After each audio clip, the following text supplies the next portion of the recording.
Hi guys, good morning. कैसे हैं आप लोग? आशा करता हूं आप लोग बहुत अच्छे हो। दोस्तों आज है 16 मई और 16 मई का दोस्तों हम डेली का करंट अफेयर लेके आ गए। दोस्तों ये जो करंट अफेयर है railway group D, SSC GD, MTS, CHSL, UPSI और बिहार एसआई का जो एग्जाम होने वाला है दोस्तों उसके लिए काफ़ी इंपॉर्टेंट है। साथ साथ एमपी पुलिस और हरियाणा पुलिस का एग्जाम के लिए काफ़ी इंपॉर्टेंट है दोस्तों। इससे बाहर एक भी प्रश्न नहीं पूछेगा। अगर आप वीडियो देख रहे हैं इसके बाहर से दोस्तों एक भी प्रश्न नहीं पूछेगा। आप अगर पढ़ लीजिएगा डेली हमारा क्लास तो ठीक है। चलिए पहले प्रश्न को देखते हैं बिना समय गवाए। हाल ही में दोस्तों जिस राज्य में एक ऑनलाइन बाढ़ रिपोर्ट और सूचना प्रबंधन प्रणाली का शुभारंभ हुआ है वो कौन सा राज्य है? उसका जो राइट आंसर हो जाएगा असम है। ठीक है, असम में ऑनलाइन बाढ़ रिपोर्ट और सूचना प्रबंधन प्रणाली का शुभारंभ मतलब शुरुआत की गई है। ठीक है, असम की राजधानी क्या है दोस्तों?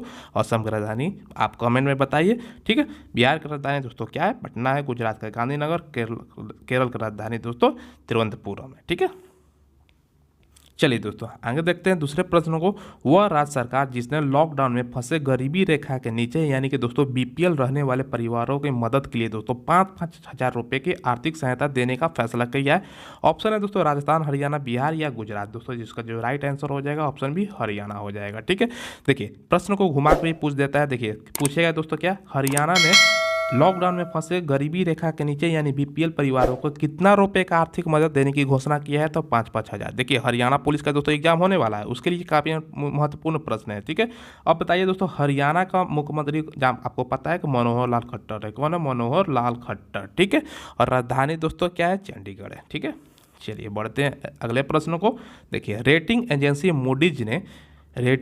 मूडीज ने वित्त वर्ष 2022 के लिए भारत का जो सकल घरेलू उत्पाद जिसको जीडीपी बोलते हैं दोस्तों में वृद्धि दर का अनुमान घटाकर कितना परसेंट कर दिया है? दोस्तों इसका जो राइट आंसर हो जाएगा 9.3% हो गया। देखिए भारत में दोस्तों जो सेकेंड वेव आया है कोरोना का उसके कारण बहुत सारे राज्यों में लॉकडाउन लगा है। ठीक है, पहले दोस्तों ये जो जितना भी रेटिंग एजेंसियाँ थी वो भारत के वृद्धि दर है उसको बढ़ा कर बता रही थी, लेकिन जैसे ही लॉकडाउन लग गया कोरोना का सेकेंड वेव आया तो वो अपने रेटिंग घटा रही है। तो वही पूछता है दोस्तों, अलग अलग रेटिंग एजेंसी का नाम दे देता है तो उसमें कंफ्यूज नहीं होना है। तो ये रेटिंग एजेंसी का नाम है मूडीज जिसने 9.3% कर दिया जी अनुमान भारत का जीडीपी अनुमान 2022 के लिए। ठीक है, क्लियर है। देखिए चौथा प्रश्न दोस्तों स्पोर्ट्स से बहुत इंपॉर्टेंट है एग्जाम में दोस्तों, इसको आने की 100% संभावना, इसलिए आप इसको ध्यान से याद कर लीजिएगा। देखिए वो प्रसिद्ध टेनिस खिलाड़ी जिसको दोस्तों लॉरियस वर्ल्ड स्पोर्ट्समैन, याद करिएगा दोस्तों, Laureus world sportsman of the year 2021 का अवार्ड से सम्मानित किया गया। ऑप्शन है दोस्तों राफेल नाडाल, नोवाक जोकोविच, महेश भूपति या इनमें से कोई नहीं। दोस्तों इसका जो राइट आंसर हो जाएगा ऑप्शन ए हो जाएगा राफेल नाडाल। ठीक है, राफेल नाडाल ये दोस्तों कहाँ के खिलाड़ी है? स्पेन के खिलाड़ी है।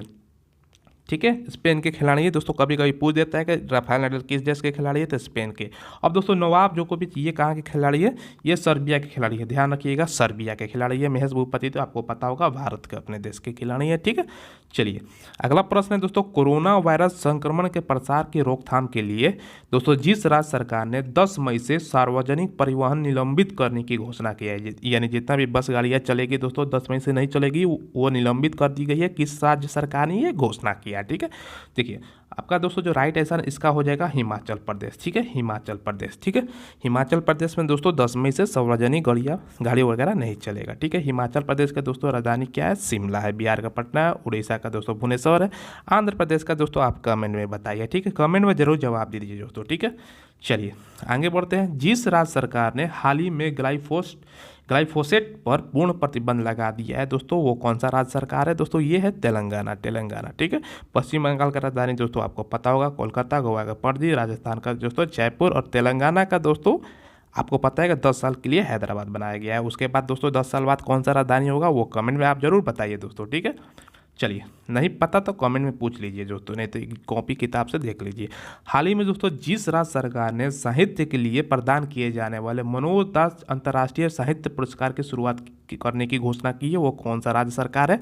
देखिए पुरस्कार क्या है? मनोज दास अंतर्राष्ट्रीय साहित्य पुरस्कार। ऑप्शन है उड़ीसा, झारखंड, महाराष्ट्र या मध्य प्रदेश। दोस्तों इसका जो राइट आंसर हो जाएगा ऑप्शन ए हो जाएगा उड़ीसा हो जाएगा। ठीक है, चलिए आठवां प्रश्न को देखते हैं दोस्तों। जिस देश के पर्वतारोही दोस्तों कामी रीता शेरपा, इस नाम को दोस्तों ध्यान से पढ़ लीजिए। ठीक है, और इनके ज़िंदगी से आप प्रेरणा लीजिए। मैं आगे बताऊंगा क्यों दोस्तों। देखिए क्या है दोस्तों प्रश्न, जिस देश की पर्वतारोही कामी रीता शेरपा दुनिया की दोस्तों सबसे ऊंची चोटी माउंट एवरेस्ट पर 25 बार दोस्तों सोच के देखिए, कल्पना कीजिएगा 25 बार, एक बार जो माउंट एवरेस्ट फतह करता है उसका नाम हो जाता है, तो इन्होंने 25 बार दोस्तों चढ़ने का रिकॉर्ड बनाया है।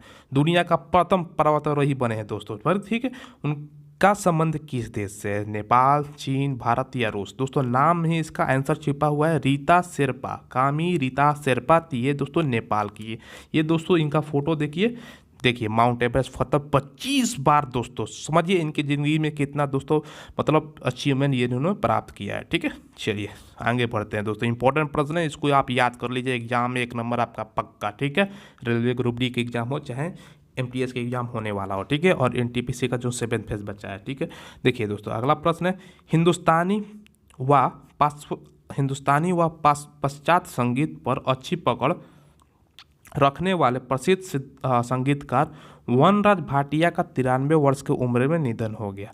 वो किस देश से थे? दोस्तों नाम में ही इसका आंसर है वनराज भाटिया। उनका नाम तो नेपाल में होगा नहीं, अमेरिका का तो नाम आपको पता है, इंग्लिश नाम होता है, और भूटान का तो आपको नाम पता ही होता है, उल्टा नाम होता है। वनराज भाटिया सिंपल है, भारत का नाम हो। ठीक है, तो भारत इसका राइट आंसर हो जाएगा। दोस्तों देखिए इस प्रश्न को कैसे पूछेगा, देखिए घुमा का प्रश्न पूछता है एग्जाम में, पूछेगा दोस्तों वनराज भाटिया जिनका 93 वर्ष की उम्र में दोस्तों निधन हो गया, उनका संबंध किस क्षेत्र से है? तो ऐसे पूछता है भैया एग्जाम में प्रश्न। ठीक है, तो हिंदुस्तानी व पार्श्व संगीत से संबंध है। ठीक है, वनराज भाटिया का संबंध किससे था जिनका उम्र 93 वर्ष में निधन हो गया?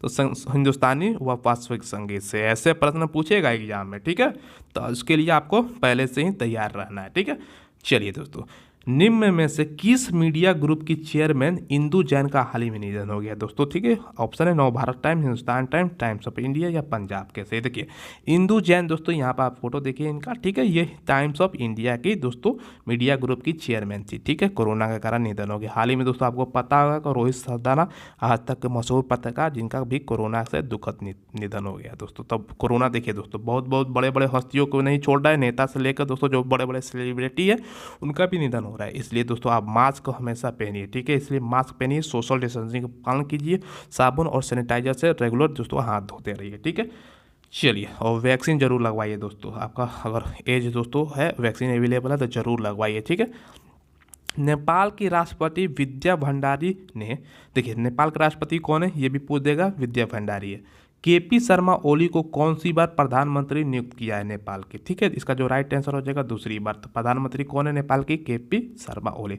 हाल ही में आपने देखा होगा दोस्तों, नेपाल में काफ़ी उठा बैठक चल रहा था प्रधानमंत्री पद को लेकर, रिश्ते भी बिगड़ गए थे भारत से चीन के दबाव के कारण, सभी आपने देखा होगा। तो दूसरी बार प्रधानमंत्री नियुक्त हुए हैं KP शर्मा ओली। राष्ट्रपति कौन है? विद्या भंडारी है, उन्होंने नियुक्त किया है। ठीक है, क्लियर है दोस्तों? चलिए आज का दोस्तों बस इतना ही रखते हैं। आशा करता हूँ आपको प्रश्न पढ़ने से दोस्तों थोड़ी सी भी हेल्प हुई होगी। अगर दोस्तों आप मेरे रोज का डेली अगर करंट अफेयर का क्लास करते हैं तो इससे बाहर एक भी प्रश्न नहीं पूछा जाएगा एग्जाम में। ठीक है, सारा प्रश्न कवर हो जाएगा, आसानी से आप कर लीजिएगा। इसलिए चैनल को जरूर से सब्सक्राइब कर लीजिए और बेल आइकन दबा दीजिए। डेली हम दोस्तों करंट अफेयर डालते हैं। वीडियो को लाइक और शेयर भी कर दीजिए अपने दोस्तों के पास। अपना दोस्तों बहुत ज़्यादा ख्याल रखिए। धन्यवाद।